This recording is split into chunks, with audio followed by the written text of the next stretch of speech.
লাতিন আমেরিকার বিশ্বকাপ বাছাই পর্ব এখনও চলছে, সেখানে এখনও কোনো দলের বিদায় নিশ্চিত হয়নি। অন্যদিকে ইউরোপের বিশ্বকাপ বাছাই পর্ব এখনও শুরুই হয়নি, তারা ইউএফা নেশনস লিগে প্রতিদ্বন্দ্বিতা করছে। তবুও বিশ্বের বিভিন্ন প্রান্তে ইতিমধ্যে ২৭টি দল ২০২৬ বিশ্বকাপে জায়গা পাওয়ার লড়াই থেকে ছিটকে পড়েছে। ২০২৬ বিশ্বকাপে প্রথমবারের মতো ৪৮টি দেশ অংশগ্রহণ করবে। প্রতিটা মহাদেশ থেকেই দলের সংখ্যা বৃদ্ধি করা হয়েছে। ৩টি দলের আবার স্বাগতিক দেশ হিসাবে খেলা নিশ্চিত হয়েছে। আর এত কিছুর মধ্যে স্বপ্নভঙ্গ হয়েছে ইতিমধ্যে ৩৭টি দলের। এই ৩৭টি দলের মধ্যে সবচেয়ে বেশি দল এশিয়ার।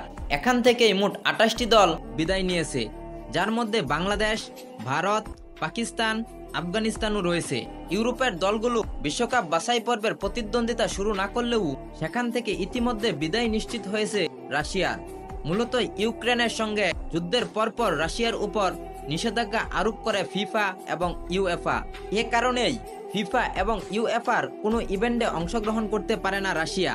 অবশ্য বলে রাখা ভালো, যে দলগুলো ইতিমধ্যে না খেলা নিশ্চিত করেছে সেখানে বড় কোনো দল নেই যাদের নিয়ে মানুষের প্রত্যাশা থাকে। যেসব দলের বিদায় হয়েছে সেই সব দল নিয়ে হয়তো তাদের দেশের মানুষের মধ্যেই খুব বেশি আফসোস নেই।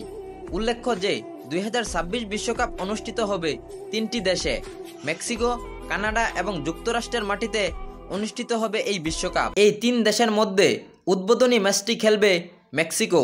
আর ২০২৬ বিশ্বকাপ শুরু হবে জুন মাসের ১১ তারিখ।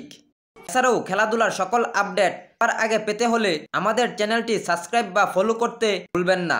ধন্যবাদ সবাইকে।